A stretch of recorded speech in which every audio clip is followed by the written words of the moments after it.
Hello, everyone. Welcome to Akasa Living. And look who I've got with me. It's none other than Elizabeth Kipp. How are you doing, Elizabeth? Oh, great, Maysha. It's great to see you. It is so good to see you. My goodness, you do so many things. I'm going to let you rattle them all off because if I try to tell people, I will leave something out. This is like the guru. Oh, So, oh heavens. So I'm a stress management specialist. In my area is really chronic pain, and under that umbrella, I do trauma train. I'm a trauma trained and yoga informed addiction recovery coach, an ancestral client practitioner, yoga and meditation teacher. I'm also a best-selling author. I wrote a book. I'm a co-author in a bunch of other books, but I wrote this book, The Way Through Chronic Pain. I'm so used to going this way. I know. And we practice and everything. Tools to reclaim your healing power. It's the book for chronic pain sufferers and those who care for them, doctors, nurses, family members, and friends. It offers proven techniques to help clear pain and live a life free from suffering, from a former chronic pain sufferer, me, who searched the world for solutions and found them. So that's what this book is. And And it is an amazing book. When I first got it became like a Bible to me. I mean, I was like, everything I went through, I was like, oh my gosh, every line was like this nugget of profound truth. I was just it's an amazing book. I talk about it to people all the time. I've shown it to people. I've given it away before, and you sent me another one. I mean, I absolutely love that book. It is, and I quote all the time, as Elizabeth Kipp says, we're born on an inhale, we die on an exhale. I mean, I quote you all the time saying that. So, but I know that is not exactly what we're talking about today. I know today we were talking about resilience. What is it and how do we nurture it? So I'm just going to let you take it away, Elizabeth. Well, I'll just thank you, Maysha. I'll just talk about why I'm even qualified to speak on this topic. Right. Sure. So I'm going to give the backstory of like, well, how did I even get into this space? Right. So I suffered with chronic pain for over 40 years, and I was on prescription opiates and benzodiazepines for 32 of those years, and went into a pain management program of Dr. Peter Prescott, who also wrote a book, Conquer Chronic Pain: An Innovative Mind-Body Approach. He passed away, but he left us this book. Mm-hmm. And my book is the patient manual to his. So they kind of go together. Anyway, I went into his program. He really understood the nature of chronic pain. And whereas all my other doctors are like, you have to live this for the rest of your life. And, you will be this way for the rest of your life. And anyway, they made an error in that prediction, right?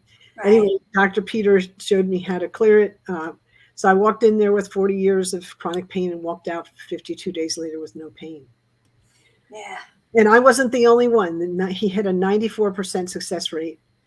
He took That's amazing. Thousands of patients he worked with. So, I'm not like this special person. I'm just, if I can do it, everybody can do it. You don't hear of many things with a 94% success rate. I know. Most things when you talk about it, a 94% success rate, that's phenomenal right there. Yeah, that's right. So I come from this space of having been through the ringer and healed. And now I'm on the other side, kind of trying to help other people. So there's kind of where I qualify. And then I'd like to just to say, well, what is resilience, right? Resilience is our ability to handle stress, our capacity. We have a kind of a built-in capacity to handle stress, and it's not fixed. You can grow it, or you can reduce it depending on what's happening in the system. Okay. Now, it's interesting. My experience with chronic pain and resilience is kind of interesting. People used to say, "Oh, you had chronic pain for 40 years. You must be really resilient." And I'm like, I thought that too. I was like, well, what are you defining resilient as, right? And that's a misunderstanding. thinking that in chronic pain I was resilient. It's a misunderstanding of what resilience is and what chronic pain is. So Okay. chronic pain is any pain that's felt, physical, mental, emotional, spiritual, any pain that's Any felt type. Yes. 15 days out of 30 for 3 months or more is chronic. Why Mhm. is that important? Because it changes the brain and it changes the nervous system. After 15 days out of 30 for 3 months or more, the brain has changed. We have a highly adaptable brain, and it changes depending on the information that comes in. And chronic pain changes the brain in a way of adding like confusion and brain fog into the mix. We have an accentuated emotional reaction where we get much more negative in the chronic pain experience. It's kind of like what's wrong with me? What's wrong with you? It's like it's this a lot of negativity. So that's kind of the chronic pain. Uh, um, that's what happens. The brain is modified. So the good news is that we can bring healing modalities to heal those changes. The brain is plastic. It adapts. It's constantly adapting to the information that comes in. Right. So we need to give it information that helps heal the changes. Right. Highly programmable. It's meant to be programmed, so it's highly programmable. Yes. So stress, how we handle stress, our capacity to handle stress is resilience. The stress can be and is healthy. For example, we get a temporary rise in the hormone cortisol when we have episodes of acute stress, and that's healthy and necessary. But when those levels, when that's chronic, when the stress is chronic and those levels are sitting there all the time, that's a problem, right? So in resilience, our stress response, which is a physiological reaction to a stressful event, is able to turn on or off in a balanced, normal nervous system. Okay. And when the brain is balanced, in chronic pain, that stress response gets thrown out of whack. And you've experienced this too, because Yes. of your experiences, we call it hypervigilance. It gets Yes. stuck in the on position. I'm always looking for the threat, right? You just can't relax. That is not resilience. That is we've gone outside of the capacity there into into unhealthy. Yes. Resilience is within the bounds of a healthful response to stress. Hypervigilance is outside of that area. Dr. Dan Siegel calls that the window of tolerance. So, so there's kind of a window, and depending on what's happening with us in a chronic pain experience, that window gets smaller because the nervous system's dysregulated. When you're healing, when I went through Dr. Peter's program and I kept working the tools that he gave me, my resilience grew, and the hypervigilance eventually kind of dropped off. I've still got a hair trigger startle response. Like I'm not sure that's ever going to go away. Right. But you startle me, boom, I feel it. I feel alive. It's like fire went off inside of me, but I'm down in 5 or 10 seconds. Right. So that's a very that's a lot of resilience that's built in. Otherwise, I used to be like messed up for days. Like I'd be for days. I'm not Right. like that anymore because I've cleared the effects of chronic pain. Right. So that's kind of an understanding of my chronic pain experience. Oh yeah, I withstood a lot, but I didn't do it in a healthy way. And you see me now. I don't know what everybody thinks, but when I first went into Dr. Peter's program and they evaluated me, because I read the comments after I got out, they said I presented like an 80-year-old woman, and I'm 68 years old, and people don't even believe that. They think I'm younger, right? So that's kind of interesting. So, Yes, absolutely.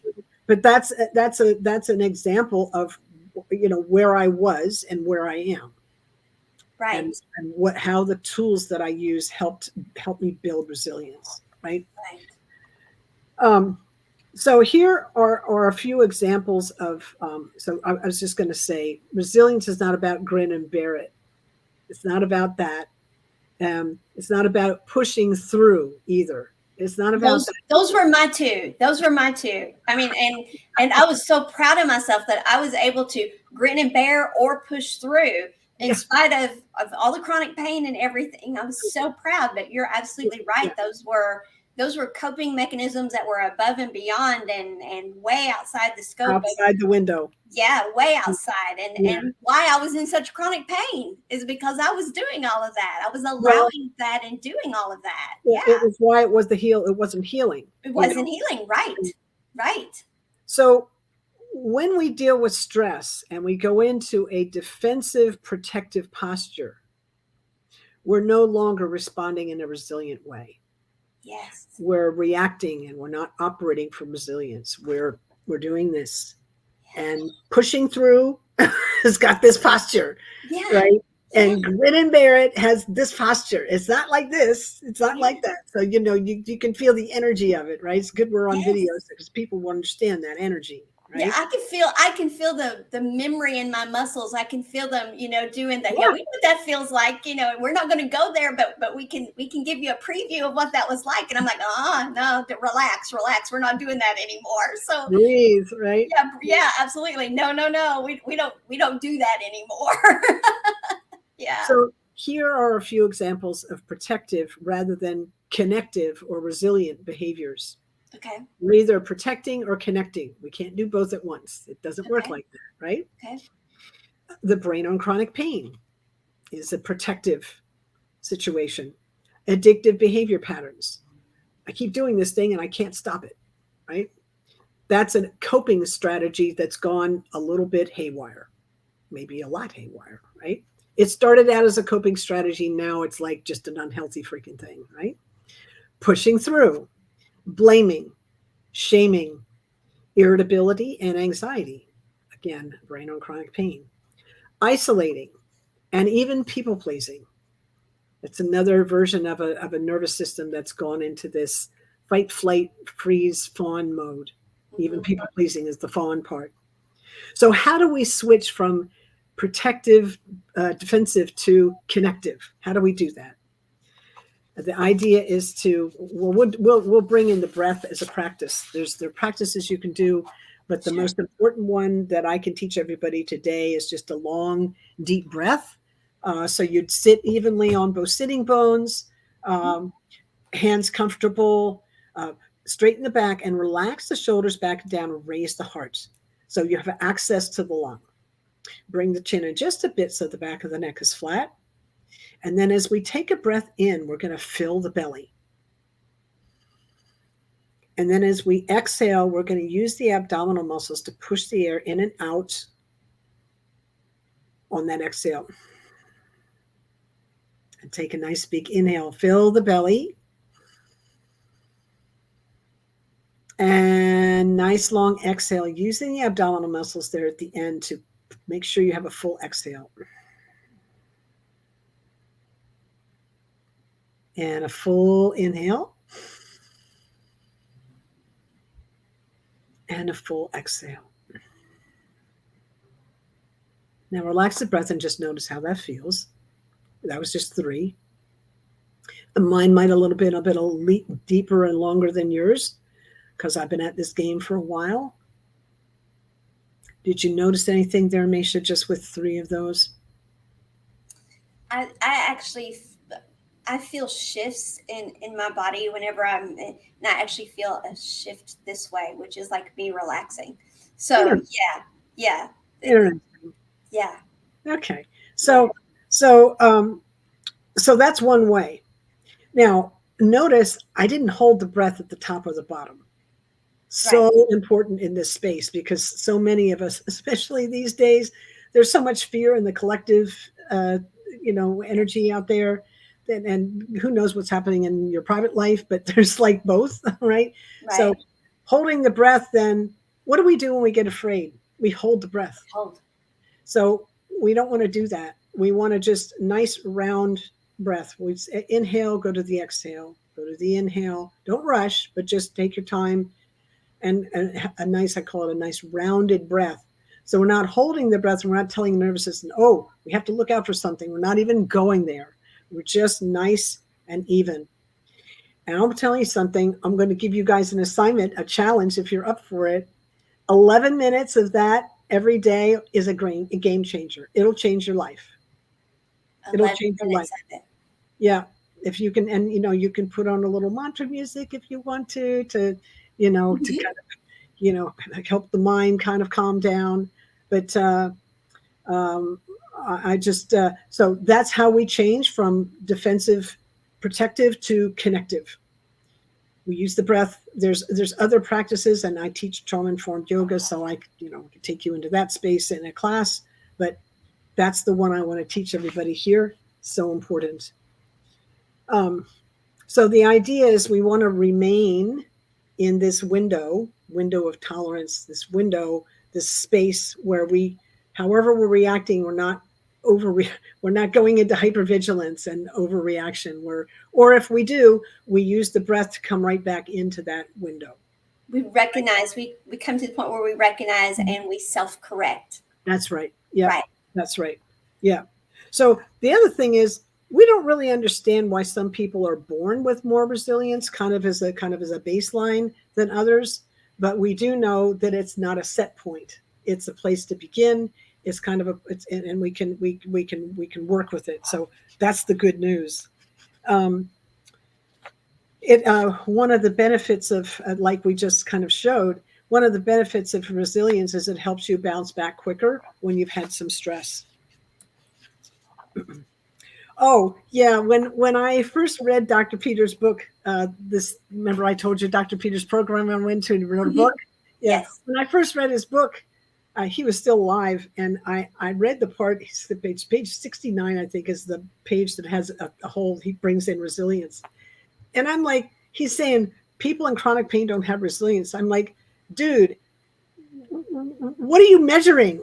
Like, how is it even measured? Because I thought I didn't understand at that point what it was. And I thought, well, if I'm not resilient, who is? Because I did it all this way, right? Right. But, it turned in, and I asked him the question, and it turns out that I've given you the definition, but it turns out the actual measuring of it, we haven't figured out how to do that yet. There's like 15 different measurement scales out there in the science world. So we haven't kind of settled. There's some that are more popular than others, but the question hasn't been settled yet. On what resilience actually is and how to measure it. On its measurement. We know on its measurement. We know it's the ability to the capacity to handle stress, but there's not like a system. There's not like one place, a little organelle or something like in the brain or in the body that's just for that. It's not. It doesn't work like that. Resilience is a kind of a full body thing. So I believe that, because it is. I mean, you feel it everywhere. Every part of the body is involved in it. So I could see why that is a complex thing to. I'm not quite sure how you do measure it either. Yeah. So I just thought I'd bring that part in. Oh, that is very interesting. Yeah. So I talked about how you can build resilience, what it is. Oh, let's do this. It's going to be kind of a short presentation, but that's okay. That's okay. Tips for nurturing and sustaining your resilience. Yeah. Right? So one is get connected. I was going to ask you, what does that mean? Yeah. That's my question is, what is connected? Build strong, affirming relationships. Right? If you're in a toxic relationship, exit. Fix it or exit. Right? Yes. Do what you can to heal that thing or get out. Right? Yes. So you need a support network of encouragement, right? Yes. And you can develop there's all kinds of ways of developing nurturing relationships. You in your community, you can do service. I worked in a hospital as a volunteer for a while and met a bunch of people when I was in a new town.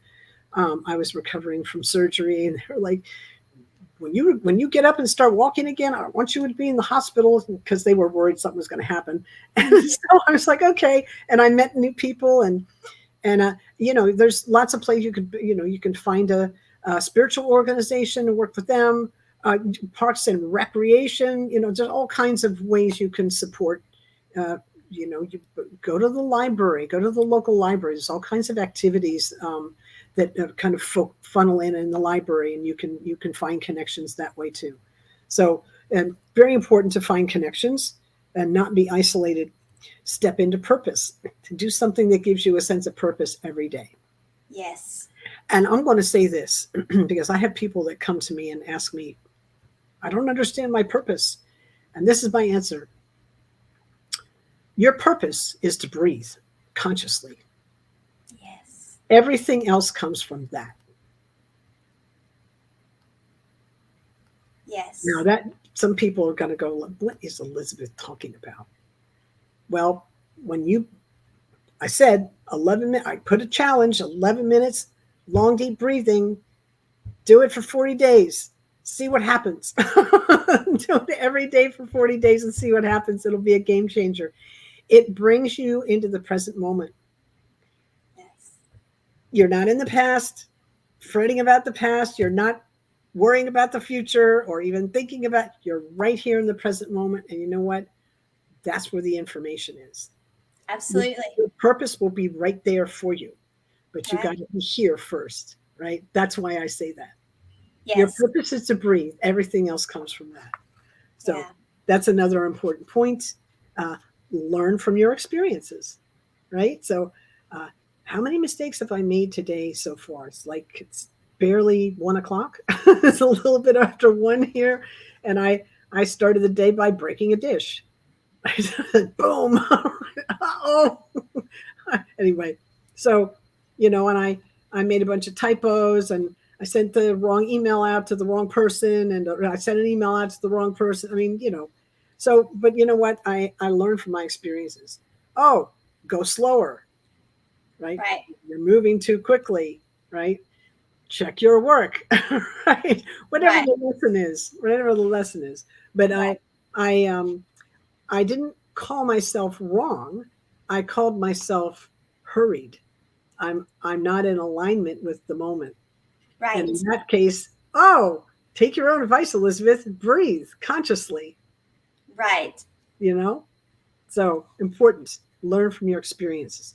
Remember how you've adapted to circumstances around hardship in the past, and use those in the present moment when you're stressed. Also, keep a journal. You can write about past experiences, about your experiences in a journal, and a record of the past will help you identify how you got through something. And you can kind of go back.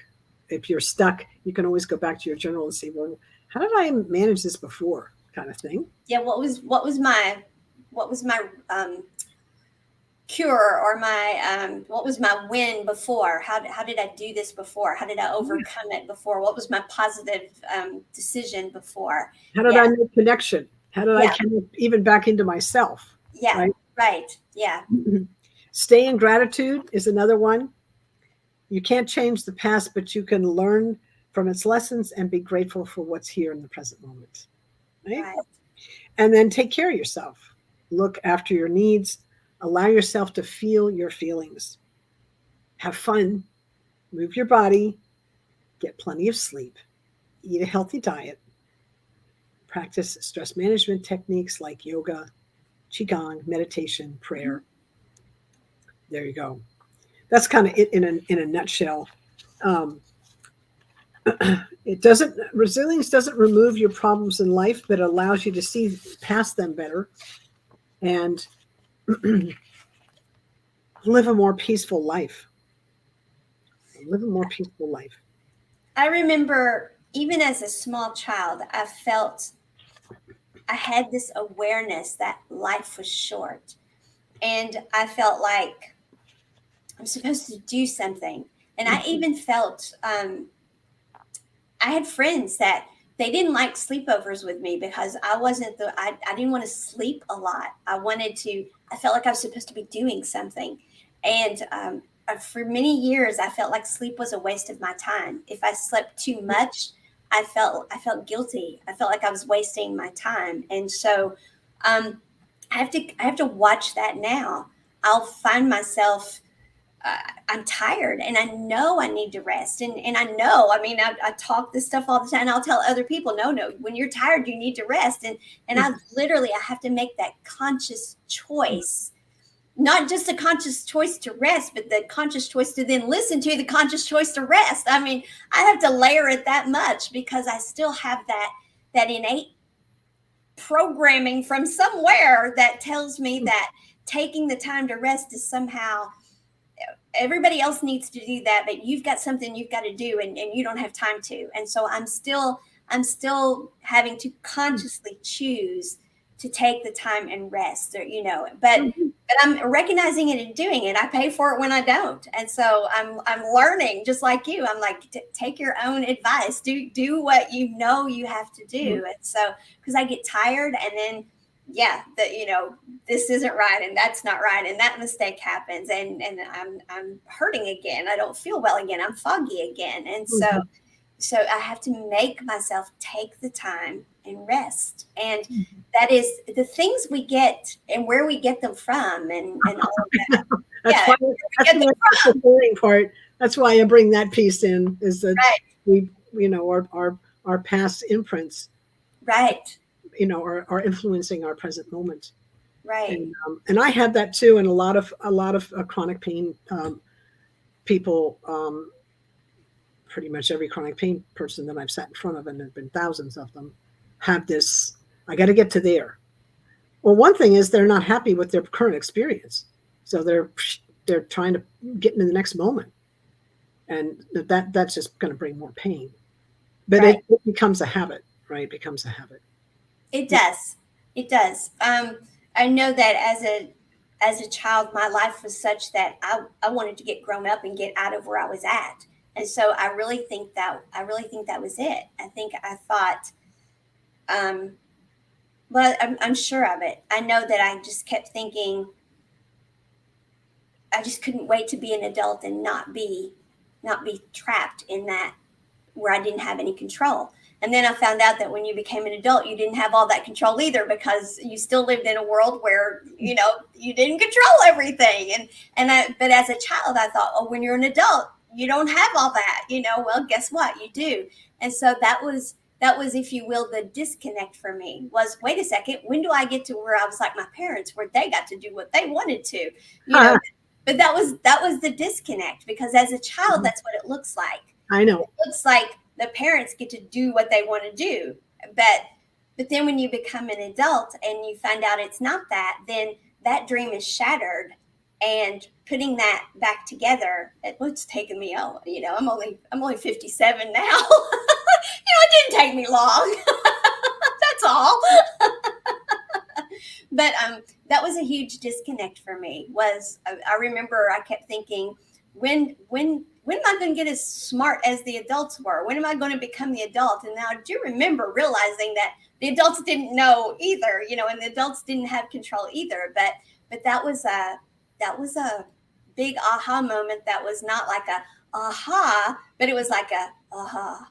It was like, oh crap, that's not the answer I needed, So that was something, that was because I wanted out of that environment that it was not good. And so when I get old enough, I'll control it.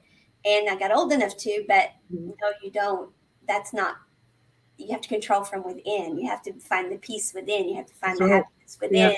Yeah. But I didn't hear any of that or know any of that or know how to do that. Mm-hmm. There was nothing teaching me to do that. It was all about how to do the external. And the external, that's not where it's at. No, and I didn't have any models for that. Right. I had no models. Nobody was modeling that for me. Right. I didn't either. I was looking out for, whatever it was. Looking in the wrong direction.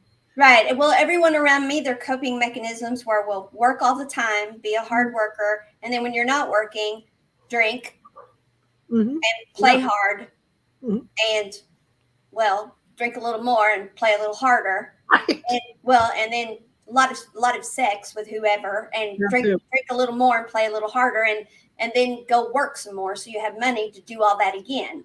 And then bitch, moan, and complain about everything. And that was Yeah, That's that's the brain on chronic pain, by the way. That's yeah, addiction. That's all that stuff.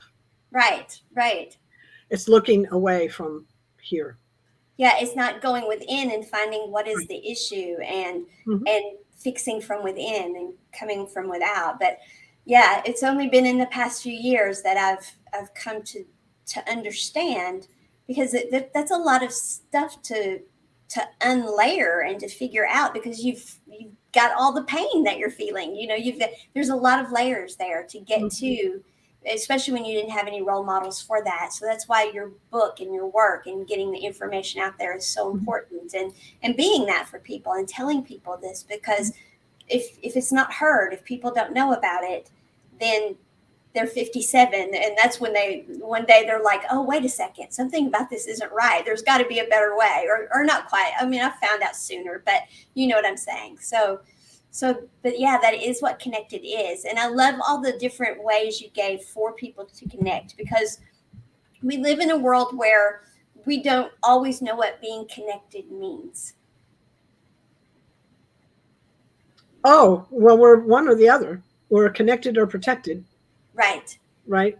So um, And I'm just putting in the chat here because I know we're kind of coming to the end. right. Um, I'm teaching a course, a 12-part course, one class a month, uh, Okay. on the book, based on the book, Okay. the way through chronic pain. I'm just putting the link in here because I forgot to tell you about it before.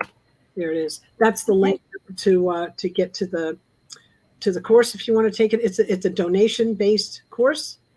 We meet for an hour um, every first Tuesday of every month in Okay. six. There it is. Thank you. You're At welcome. 6 to 7 p.m. Central, and everybody who registers gets access to the replay. And you just only have to register once, and you get access to the whole thing. So Okay. it's in partnership with the Wellness Universe, which is, I think you might know who that is. The Mm-hmm. the the platform for a lot of wellness practitioners. You may even be on that. I'm not Yeah. sure. Yeah. I'm a member. Yeah. Yeah. Yeah. So Right. anyway, so that's Okay. kind of There's that. we'll be talking about we'll be covering um, And there's the your ways. website. Yeah, thank you. You're We'll be welcome. covering the ways to really heal chronic pain, and healing resilience is all packed in there. That's all of that will be growing your capacity to be resilient will be the center, really the focus of the work in that class, the Well, mentors.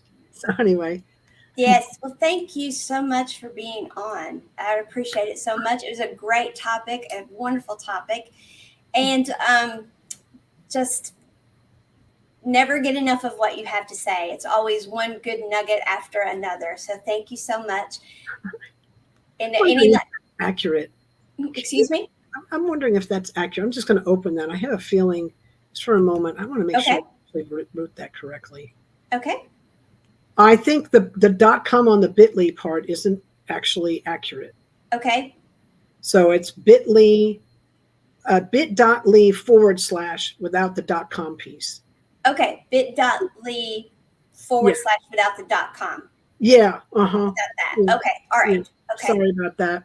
Oh, that's okay. All I right. put it in wrong. And of course, they can go to your website, and Yes, you that's have right. it there too. Yeah. Okay. All right. Yeah. Okay. All right. Well, thank you so much, Elizabeth, and It's good to everyone. see you. Yeah, it's good to see you too. And you all, thank you for joining us today on Akasa Living. As with all things I do, live in great big capital letters all the time. Bye, y'all.